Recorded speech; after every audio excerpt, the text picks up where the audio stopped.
네, 안녕하세요. 러시아가 뜬금없이 또 한국을 협박하고 있는데 이번에 협박의 강도가 굉장히 세고 굉장히 무례합니다. 왜 이런 일이 발생하는지 한번 살펴보도록 하고 우리가 어떤 조치를 각오하고 있어야 되는지 한번 생각해 보도록 하죠. 저기 요번에 이제 그 러시아의 안드레이 루덴코 러시아 외무차관이 한국을 협박을 했죠. 만약 한국이 우크라이나에 무기를 지원하면 러시아는 한국의 안보를 해치는 조치를 취하겠다 이러는 겁니다. 그러니까 한국의 안보를 해치는 조치, 그러니까 북한에 첨단 무기 혹은 그 기술을 제공하겠다 이 소리죠. 그러면서 우리한테 기회주의적으로 놀지 말아라 라고 협박을 했어요. 한번 직접 들어보시겠습니다.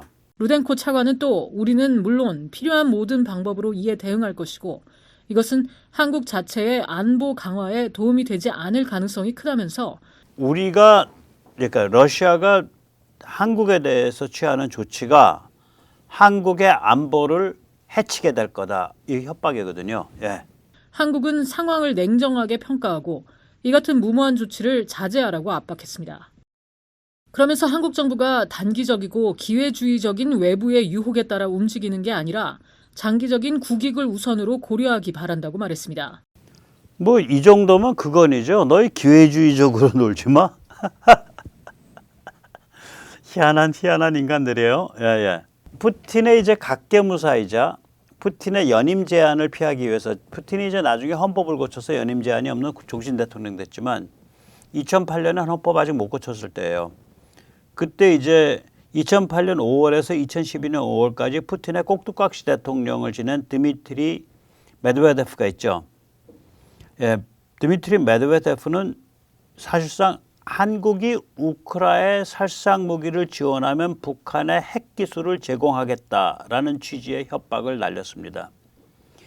이 메드베데프는 일단 협박 전문가예요. 유럽에 대해서도 계속해서 핵무기 사용한다고 협박해 온 사람이에요. 만약에 메드베데프 말대로 상황이 전개됐더라면 지금쯤 미국과 유럽의 원자폭탄이 한 100발쯤 떨어졌어야 됩니다. 아무튼 메드베데프가 뭐라고 협박했는지 한번 들어보시겠습니다. 이런 가운데 푸틴의 측근인 메드베데프 러시아 국가안보회의 부의장은 미국의 적들 가운데 누구에게 핵기술을 넘겨줄지 생각하게 됐다고 말했습니다. 누구한테 우리가 핵기술 넘겨줄지 우리 지금 생각하고 있다. 북한에 넘겨주겠다는 거죠. 첨단 핵기술을. 참 일국의 대통령 아무리 꼭두각시라 그래도 대통령을 지낸 인간이 이 정도 수준에서 그러니까 완전히 이건 핵무장 석유 마피아 깡패 집단이에요. 얘들 살인자 아주 질이.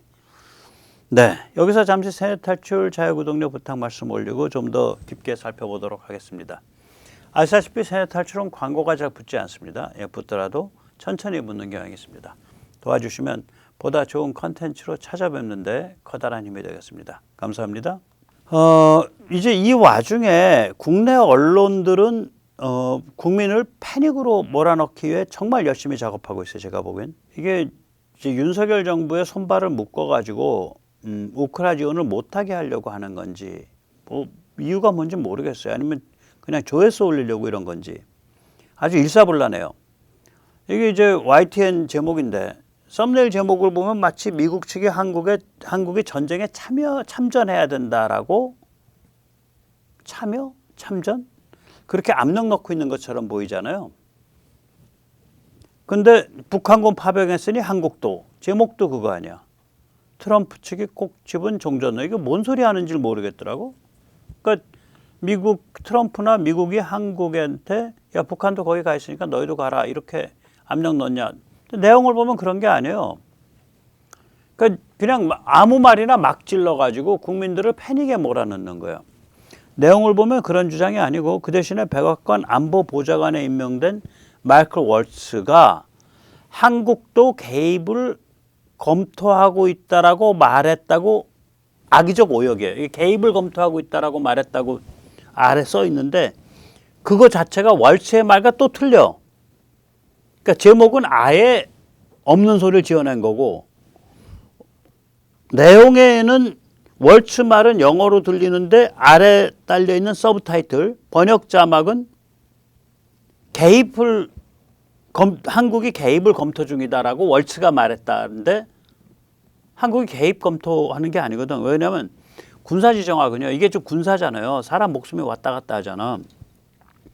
개입이라 그러면 인터빈입니다. 간섭, 개입 둘 중에 마음대로 번역을 해서 쓰셔도 되는데 이건 파병을 뜻해요. 군사 개입이라 그러면 파병을 뜻해요. 그러니까 월츠가 한 말은 뭐냐면 이제 위기가 어디까지 높아질지 정말 걱정됩니다. 한국마저도 어떤 형식이든 관여할 것에 대해 이야기하기 시작했습니다. 관여라고요. Now South Korea is talking about somehow getting involved. 한국마저도 어떤 형식이든 관여할 거를 이야기하기 시작했다. 앞에 말은 뭐냐면 우크라이나에서 군사 긴장 너무 높아지고 있다. 걱정된다. 여기 보면 자막에 개입이라고 나왔잖아. 근데 저 사람은 개입이란 말, intervene이란 단어를 안 써요. 한번 들어보세요. 악화일로를 걷고 있는 우크라이나전 상황을 언급하며 한국도 개입을 검토하고 있다는 점을 지적했습니다. 그러니까 월츠가 한국도 개입을 검토하고 있다 이런 말을 한 적이 없다니까. 개입이란 단어 쓴 적이 없어요. 근데 그러니까 막 그렇게 말을 만들어내는 거지. 그러니까 국민을 점점 더 불안하게 만들려고 아주 그냥 열심히 작업 중이에요. 직접 한번 들어보십시오. 악화일로를 걷고 있는 우크라이나전 상황을 언급하며 한국도 개입을 검토하고 있다는 점을 지적했습니다. Where is all of this escalation going? Now, South Korea is talking about somehow getting involved. Yeah. Where is this escalation going? 이렇게 위기가 에스컬레이션 돼가지고 도대체 어디까지 가는 겁니까? 걱정됩니다. Now South Korea is talking about somehow getting involved. 이제 한국마저도 여기 어떻게든 관여해야 되는 거 아니야? 이렇게 말을 하는 그런 상황까지 왔습니다. 그러니까 한국이 적극적으로 개입을 하겠다 뭐 이런 게 아니고 한국도 이 북러 그 문맥이 북러거든요. 이 북러 밀착에 의해서 한국도 야 이거 그대로 내버려둘 수 없잖아. 우리가 어떻게든 관여해야 되겠는데 뭐 무기를 지원한다든지 그렇게 생각할 지경까지 왔으니 이게 보통 일입니까? 이 소리잖아. 그냥 그 소리라고요. 그 관여가 그러니까 getting involved하고 intervene이라는 거를 구별을 안 하는 거지. 그래서 일부러 막 군사 개입한다. 마치 민주당이 모니터 의원 몇 명 보내는 거 북한이랑 싸우니까 그걸 두고서 파병이냐 하는 거랑 똑같은 수법 아니에요 이거. 참 우리나라 언론들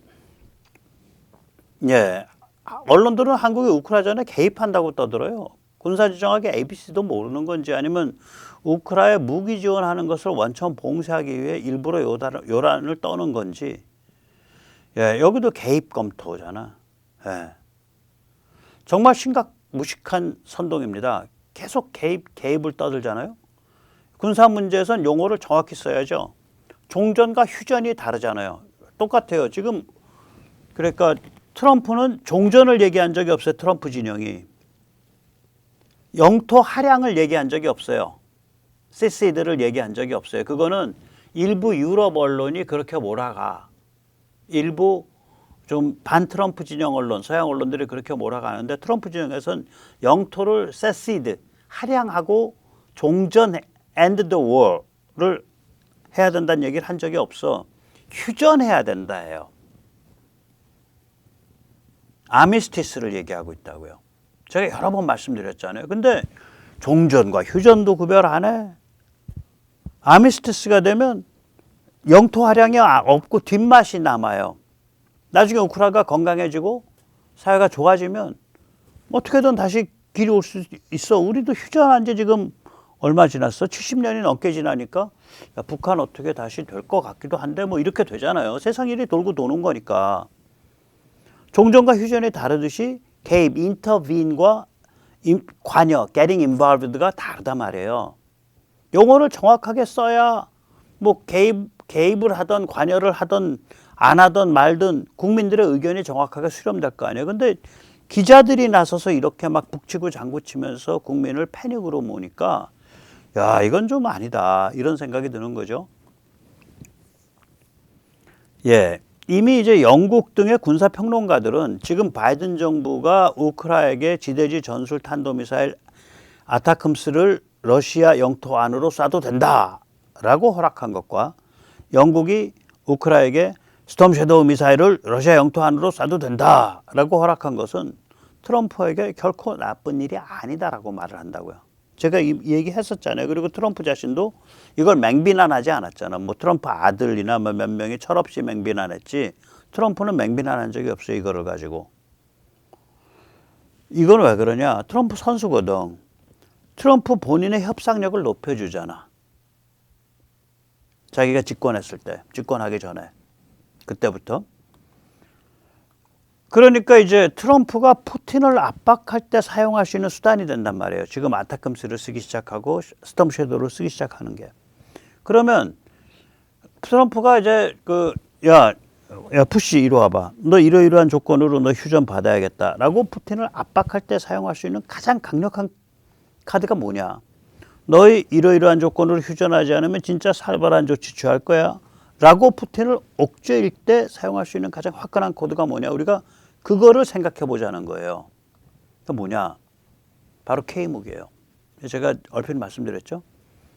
푸틴은 트럼프가 K무기를 압박 카드로 쓸까봐 바들바들 떠는 거예요. 그래서 한국한테 야 트럼프의 카드 되지 마. 휴전협정에서 우리 러시아를 윽박지르는 카드 되지 마.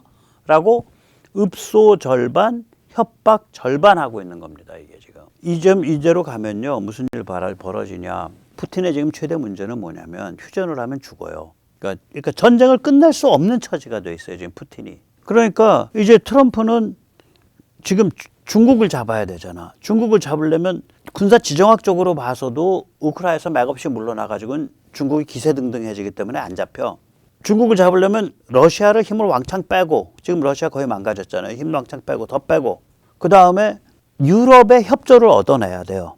그래야 중국을 사냥할 수 있어. 그러니까 선거판에서 우크라 종전을 떠들고 하던 때랑 나는 트럼프가 만약에 국무장관이나 국가안보보좌관이나 국방장관을 이상한 사람들로 채웠으면 선거판에 떠들던 소리가 그냥 갈 수도 있었다고 보는데 이게 프로들로 채워져 있다고 지금. 이 프로들 입장은 뭐냐면 우크라 전쟁이 뭔지 러시아를 약화시킨다는 게 뭔지 유럽을 대중 포위망을 할 때 유럽의 협조를 이끌어낸다는 게 뭔지 잘 아는 사람들이에요. 프로들이라고 이게.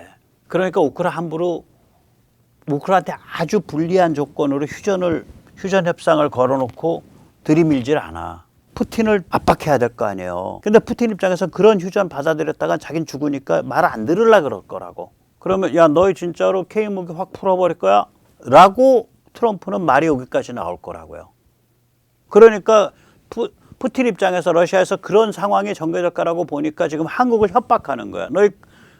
트럼프가 너희를 카드로 쓰려고 그럴 때 카드 노름하지 마. 그 역할 하지 마. 라고 지금 시그널을 강력하게 보내고 있는 거예요. 자, 그러면 우리가 어떻게 해야 되냐? 이런 문제가 있죠. 저는 뭐 제가 좀 무식해서 그런지 몰라도 트럼프가 요청하면 화끈하게 K무기를 밀어주자. 저는 그렇게 생각을 해요. 이럴 때는 뭐 잔대가리 굴리고 좌고우면 할 게 아니야. 그냥 원칙대로 가면 돼요. 우리가 6.25 때 지원받아서 나라 지켰듯이 우크라도 부당한 침공 당했고 우리 그 6.25를 총괄했던 그 소련을 이은 러시아니까 너희도 지원받아서 나라 지켜. 그 트럼프가 우리한테 그러한 그 메시지 카드를 줄 때가 이거 우크라이나를 확실하게 지원해달라라고 말할 때가 언제일 거냐. 취임하기 전이 될 수도 있어요. 그러니까 윤트 이번에 미팅이 있을 거 아니에요?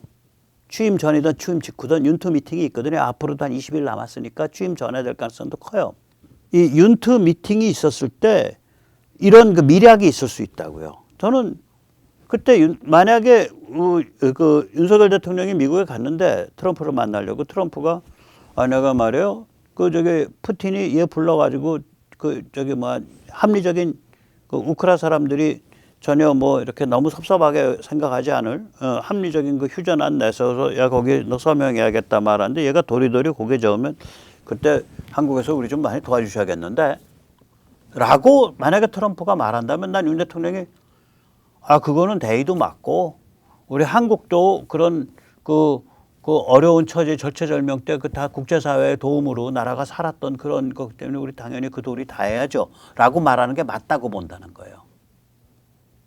저는 예, 그러니까 전제는 트럼프 측의 요청이에요. 전제는 이제 이미 상황이 그렇게 갔으니까 당선자가 됐으니까. 그런데 이제 뭐냐면 그럼 이제 좀 겁이 나죠, 솔직히. 야, 그럼 러시아에 치명적 무기 혹은 그 기술 제공하면 어떻게 되냐? 제가 태평한 소리 할게요. 그거요. 한국 문제이기 전에 중국 문제고 미국 문제입니다. 막가는 말로 중국 입장에서는 한국에서 사람 죽는 건 문제가 아닐 수 있어요. 그러나 북한이 러시아에 밀착해서 중국 영향권을 벗어나는 것은 엄청 두려운 케이스예요. 그럴 바엔 차라리 북한을 대한민국이 관리하는 게 나아. 대한민국 일부가 되는 게 나아. 북한은 예측 불가능한 집단이 돼가고 있다고 중국 입장에서도.